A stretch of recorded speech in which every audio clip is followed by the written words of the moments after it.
I would like to welcome you all to the grand opening of the 2016 Summer Olympic Games. Oh, I'm sorry, that was last week's speech. I've got a different one for tonight.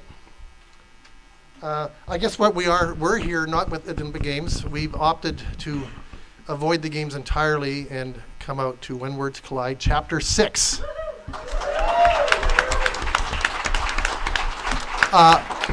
Is there anybody here who has read all 6 chapters? You got the metaphor, nice. And how many people are brand new for this year? Welcome anyway. We're thrilled you joined us this year. I'm going to try and keep my notes brief because I know I'm not the person you came to listen to. But what I do want to do, though, is thank you all for your support in making When Words Collide one of the largest and most successful literary festivals in Canada. It's quite an accomplishment.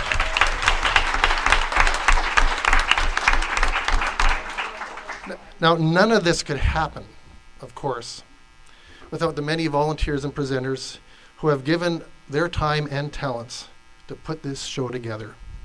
Let's have another bigger round of applause. Yes.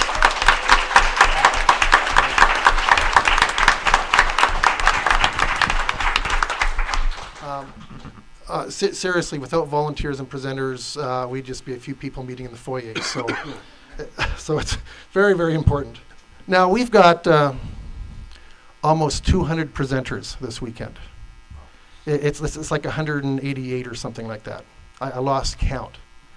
And that is just awesome. How many presenters are in the room? Yeah, like I say almost a third of our attendees are presenting. Okay. They're presenting because they know this is a quality event. They've got a wonderful audience here. And they're happy to share their knowledge and experience. But I'm going to pick out 5 of our presenters. Because every year we do actually select and invite 5 or 6 festival guests. We don't invite everybody else even though we want them to come. But we actually extend personal invitations to 5 guests each year. And if you can just nod, because I noticed the ladies all brought nameplates. And us men all forgot ours. Now, you hear about this type of stuff in jokes and fiction and whatnot, but it's true. Come on, it's true. It really is true. But I want to welcome our 5 festival guests who are going to be speaking to us tonight. I just want to mention Eve Silver, who will be going first tonight. Wave to the audience, Eve. Now, when we discovered Eve, we're going, she writes freaking everything. She has done it all, and then she teaches too. So we were really, really thrilled when Eve agreed to come out from Toronto. It's a long way. Toronto area-ish. It's a long way out. But we're really happy to have Eve here. And then there's Ian Hamilton, one of Canada's best mystery writers.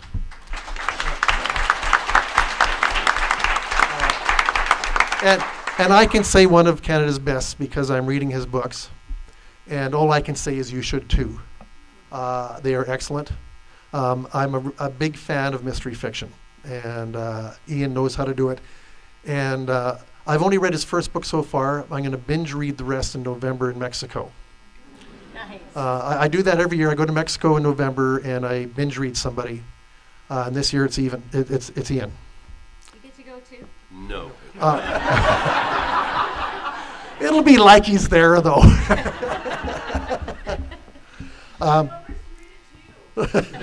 Yes. And next I want to welcome Julie Trinita, who is one of Canada's best speculative fiction authors.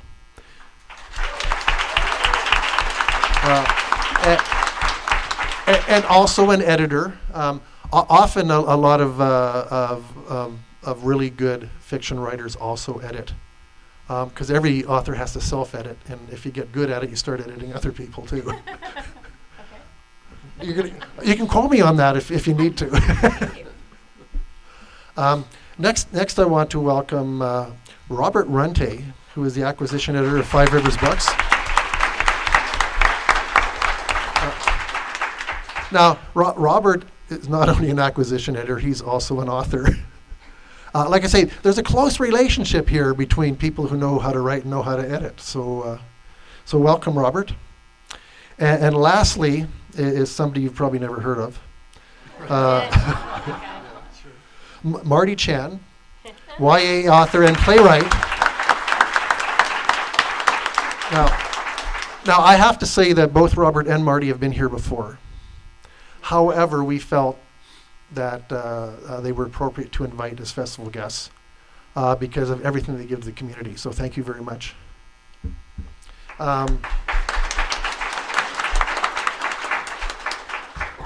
So without further ado, I want to turn the stage over to our festival guests this year.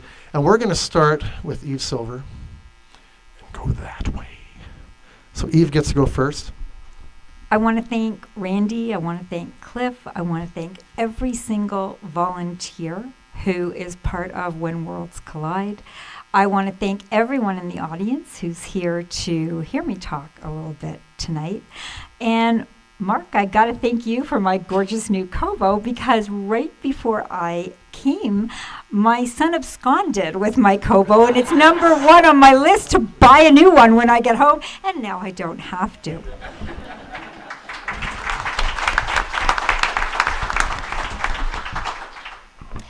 So my name is Eve Silver, and I write books.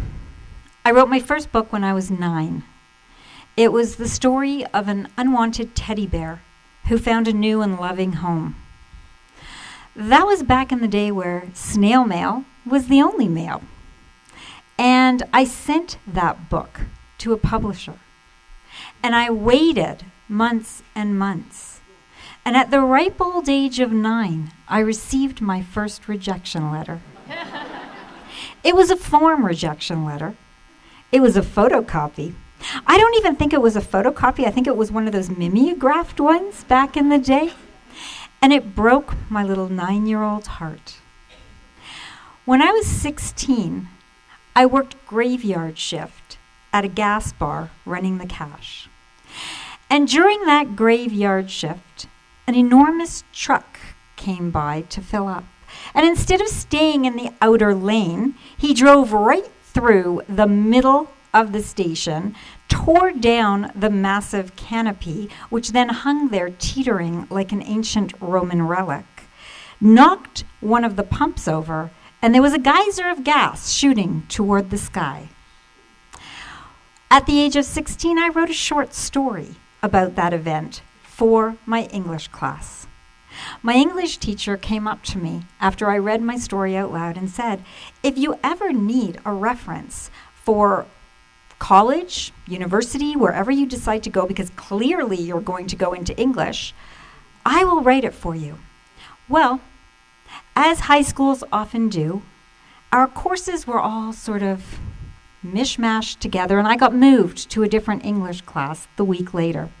My new English teacher was not so fond of my writing skills, and that crushed my little 16-year-old writer's heart.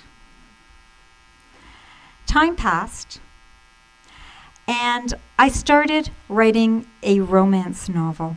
It was a historical romance about this strong, brave girl who rode horses and lived in medieval times, and my parents said to me, "Writers don't earn a living. Go and get a degree in science." So I did. I got a couple of degrees in science. I got a degree in microbiology. I did 3 years of medical research in lung and tracheal transplantation. I went in and got my doctor of chiropractic. I went on and practiced for 10 years. I shattered my knee and had to have 3 reconstructive surgeries and learn to walk again. And that was kind of hard on the whole chiropractic career. And my husband said, "Your heart was never in science. Your heart was never in chiropractic. And he cut out this tiny little 1-inch ad from our local paper that was offering a writing course, and I went and took it. And as you do at writing courses, I read aloud my little paragraph that I had written, and the instructor looked at me and said, "Oh, Eve." And my little writer's heart came back to life. I thought, I can write. I can do this. So off I went downtown in Toronto to a secondhand store, and I bought my very first Mac laptop, which was the size of a tank and weighed 300 pounds. That sat on my lap, and I typed away, and I was so proud of that first manuscript. It was called The Cat's Meow, and it's buried in the backyard where it belongs. The entire first section of the book was the heroine sitting in traffic. The love of her life proposed to her wearing a wetsuit, which had nothing to do with the story because there were no wetsuits in the story other than that scene. When I sent that book off, I received a rejection letter. And two things about that rejection letter. My little writer's heart was broken. And that rejection letter, which I thought was a rejection letter, was actually a revise and resubmit letter, but I was too clueless to know that. And so I just sobbed and threw the letter away, and that was the end of that. But here's the thing about writers, and everyone in this room who is a writer knows exactly what I'm talking about. If you are a writer, you write. It doesn't matter how many times your little heart is crushed. It doesn't matter how many times you receive rejections. It doesn't matter how many times you are feeling like you cannot go any lower.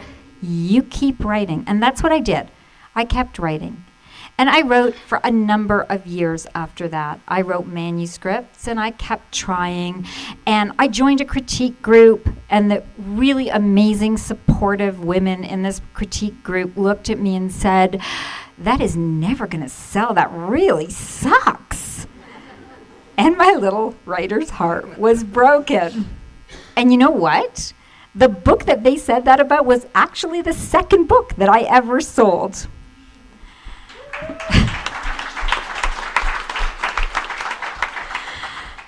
But before I made that sale, I began submitting to agents, searching for that agent who was going to get my stories into bookstores. My sole goal at the time was to see my name on a spine. That was the most important thing to me.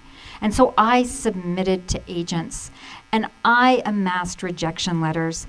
Before I landed my very first agent, I had well over 300 rejection letters.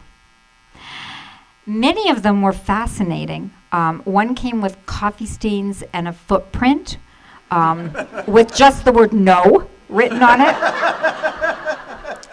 One of my all-time favorites was, "Is English your first language?" But there was an interesting thing that happened along the way. My heart was broken every time, every single one of those rejection letters, and yet I packed up my proposal, again, snail mail still, we're talking a while ago, people, and I sent it out to the next agent on the list.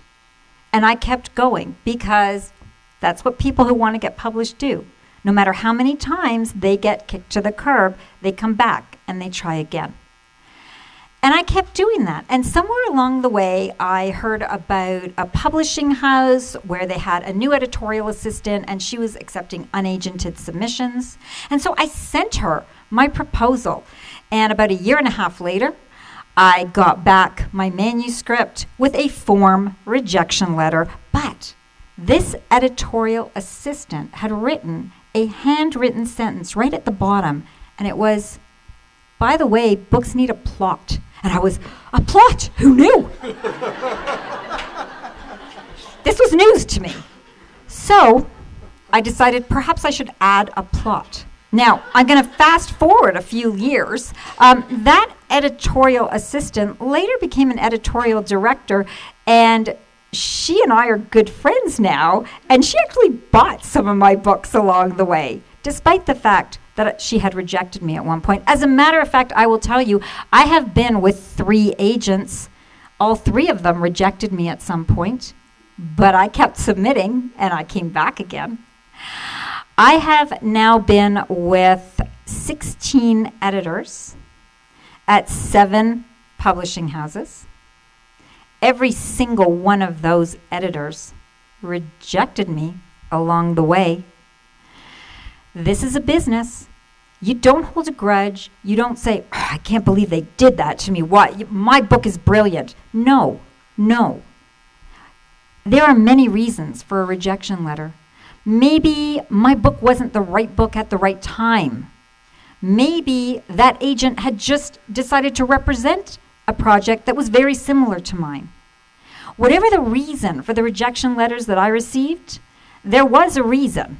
And it didn't necessarily mean that my writing wasn't good. It simply meant that that wasn't going to happen at that moment in time. So I gathered my courage and I kept going. A few times I came really close.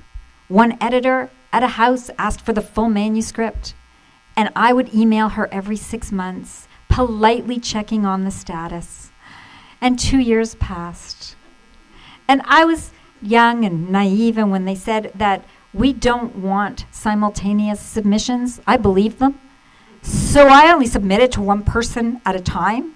And that was not a good plan because it took me a really long time to get published, thanks to that. But what happened along the way was I got tougher. And every time I received a rejection, every time I got knocked down, I sobbed, I cried, I railed, but I came back and I tried again. And Randy mentioned earlier that I write everything. Well, part of the reason for that was because I kept trying to get published, and what I was writing wasn't getting published. I do not get it. I mean, I wrote a post-apocalyptic Trans-Siberian trucker romance. Why was that not selling? You will be pleased to know it did eventually sell, and it actually received a starred review from Publishers Weekly and was chosen as Library Journal's best genre fiction for that year.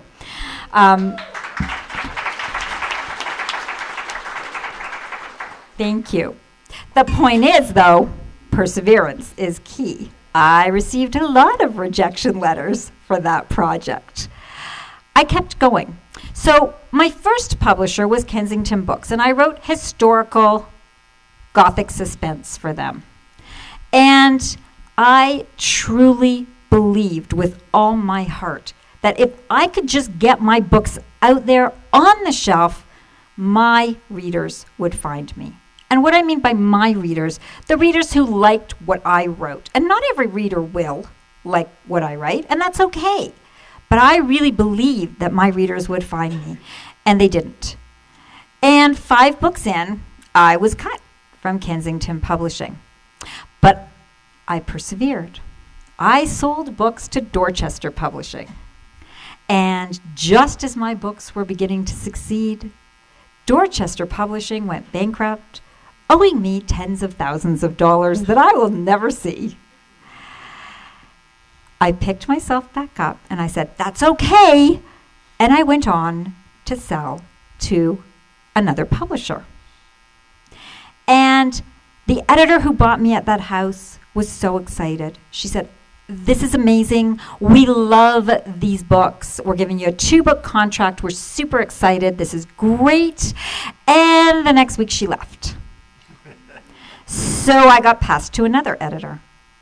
And that editor said, well, you know, your books are romance, and I'm really more a fan of sci-fi, but I'll edit this, but can you just make these changes? Among them were, I realize that yours is a demon, sorcerer, romance. However, I just read Naomi Novik's historical fiction with dragons. Could you turn your book into that?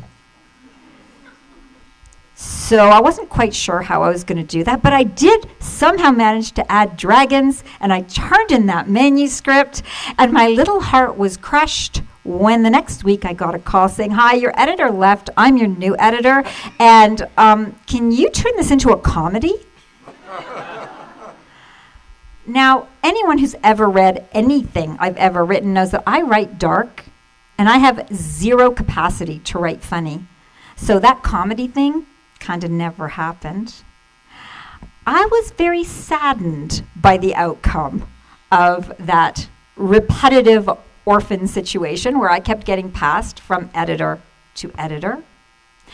And when we went back to contract with that house, I declined the contract. My editor actually called me directly, bypassing my then agent, and she said, "Declining this contract, you're killing your career. You are never going to get a contract anywhere else. I don't know what you think you're doing, and you're really just not that good." And I said, "Okay, well, but this is the exact reason I'm turning you down, and I'm going." And you know what? A week later, I had a new agent and a new contract at another publishing house because I did not let the heartbreak stop me from trying again. Perseverance is key. Just because you get a rejection letter, just because your heart is broken, you have to get up and keep going. That's what publishing is all about. Back in those days, there were no opportunities for self-published authors. There was the rare exception, like 1990s super success, The Celestine Prophecy. But for the majority of authors, they didn't have the opportunities that are available today in self-publishing. And so I just kept going and doing what I needed to do. But things didn't work out at that publisher either. My editor was very, very supportive and very wonderful, and she was a fantastic editor, and she put this whole marketing plan in place. And right when my books were about to be released, she went on maternity leave, and the editor covering my series did not put the marketing plan in place. Again, another disappointment. At that point, I had two choices. I could give up, or I could try again. And after a lot of soul searching and being certain that I was going to give up, I realized that writers write, writers persevere, writers try again and again and again. And so I wrote this young adult, post-apocalyptic story, and I tried for my dream agent. Good news is I landed my dream agent.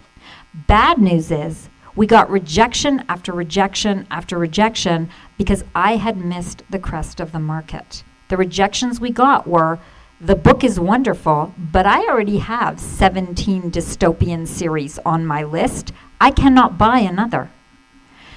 Yet again, my heart was broken. What did I do? I looked at my world and my life, and I said, my husband is a gamer. He has to do an hour of Call of Duty every day, or he's just not himself. My kids are gamers. We're talking BioShock, Morrowind, The Last of Us. Basically, I live in a gamer household. My older son is a character designer for video games and stop motion movies and toys. So this is the world I live in, and I thought, what would happen if someone got sucked into a game? And there was the seeds of the idea for my young adult trilogy, The Game, and the first book in that trilogy is called Rush. I sent that to my agent, and I said, you know what? Pull the book that you're trying to sell, because it isn't going to sell. Sell this book instead. And she did. Every single time I was knocked down, I will not tell you that it was easy to get back on my feet again. I will not tell you that I didn't shed many, many tears. I will not tell you that my family did not suffer for my choices. Every time our family went on vacation, I would be out in the car, sitting there with my laptop, writing at 3:30 or 4 o'clock in the morning while they slept. And then when they got up, I would spend the rest of the day with them. My younger son has Crohn's disease. I met my deadlines sitting beside his hospital bed for years on end and typing because I had deadlines and I met them. Did it break my heart? Yes. Was it difficult? Yes. Do I recommend it to anyone? No. But I did what I had to do because I am a writer and writers write. I wanted to be a published author, and published authors sacrifice. That is the way it is. And so I did what I had to do. I sucked up the rejections, I sucked up the heartbreak, and will I tell you the journey was worth it? Oh, yes. Would I do it differently if I knew then what I know now? Some things I'd do differently. I'd aim for the best agent I could right off the bat instead of doubting myself and going for an agent that wasn't necessarily my first choice. But that's the thing about many writers. That's the thing about me. There's this thing sitting on my shoulder. It's called the doubt weasel. And no matter how hard I try, I can't seem to squash it completely. It sits there and it whispers in my ear, you're not good enough. It sits there and it whispers in my ear, perseverance is great, but this book isn't that good. It sits there and it whispers in my ear, why are you doing this? Why are you trying again? But that's the thing about writers, and many of you are nodding because you know exactly what I'm talking about. Writers write, and it doesn't matter how many times you get knocked down. Writers write. You keep writing because that's not just what you do, it's who you are. And that's not something you can excise from your being. It's not something that you can pull out and remove. So I will keep writing my stories. I will find publishers for them, or I will self-publish them, or maybe a little bit of both, which is what I'm doing right now. I will keep writing, and I know that every single one of you who is in this room and who is a writer, you will keep writing too, because writers write. Thank you very much.